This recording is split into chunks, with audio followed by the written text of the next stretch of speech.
दोस्तों, आज की कहानी शुरू होती है एक ऐसी डरावनी रात से जहां चांदनी भी डर के मारे कांप रही है।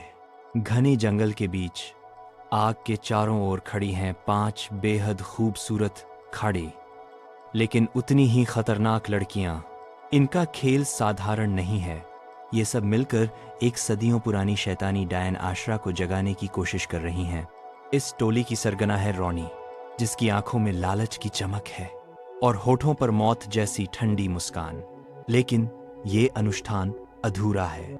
इन्हें चाहिए इन नॉर डिस्ट्रिस्टेंट पेस इनक्रीसेक्ट, एक ऐसी लड़की जिसका खून हो सबसे ज्यादा पवित्र।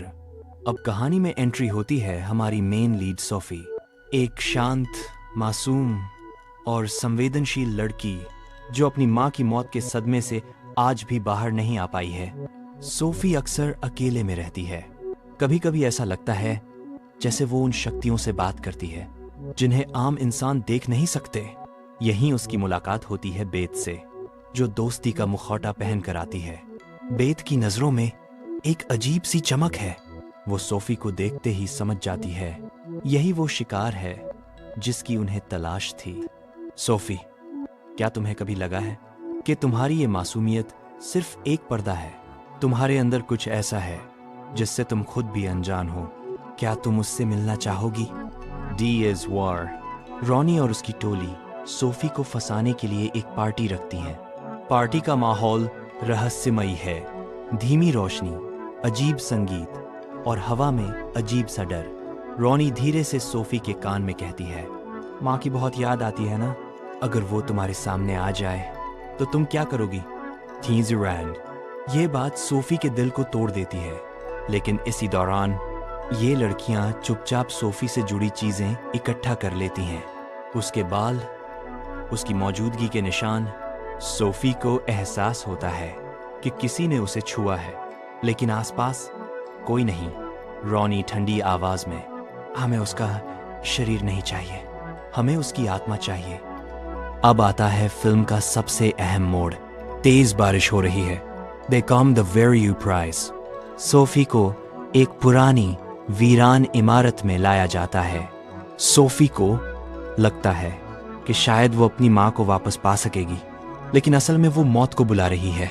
रॉनी एक चाकू निकालती है और सोफी की उंगली पर हल्की सी कट लगाती है। खून की बूंद जमीन पर गिरते ही पूरा माहौल बदल जाता है। इंडिफिनेंट माइनस स्प्लेंडस। रॉनी भयानक स्वर में, आशरा, हमारी पुकार सुन। ये पवित्र खून अब तेरा है। अचानक हवा तेज हो जाती है और एक डरावना साया सोफी के पास से गुजरता है। आशरा जाग चुकी है, लेकिन वो किसी देवी जैसी नहीं, बल्कि एक भयानक शैतानी शक्ति है। वो आते ही अपनी पहली शिकार बनाती है। एक एक करके लड़कियां मारी जाती हैं। रॉनी को लगता है कि वो आशरा को काबू में कर लेगी, लेकिन आशरा कहती है, तुमने मुझे जगाया है, अब तुम्हें इसकी कीमत चुकानी होगी। This is a thing, this is a thing। Sophie किसी तरह भाग निकलती है और सच जानने के लिए पहुंचती है डॉ लिन के पास। डॉ लिन एक पुरानी डायरी दिखाती हैं जिसमें लिखा है कि आशरा को सिर्फ शुद्ध बलिदान से ही रोका जा सकता है। फाइनल क्लाइमैक्स में रॉनी पूरी तरह अंधेरे की शक्ति बन चुकी है। वो सोफी पर हमला करती है। रॉनी, 1 बार इन 7, अब तेरी ताकत और तेरी जिंदगी सब मेरी है। लेकिन तभी डॉ लिन सामने आती हैं और खुद को बलिदान कर देती हैं। गुस्से और दर्द में सोफी मंत्र पढ़ती है, एजोरा नालिस। चारों तरफ आग फैल जाती है। रॉनी राख बन जाती है और आशरा वापस धरती के भीतर समा जाती है। अंत में सोफी जिंदा बचती है, लेकिन अब वो पहले जैसी मासूम नहीं रही। बस यहीं तक थी आज की कहानी।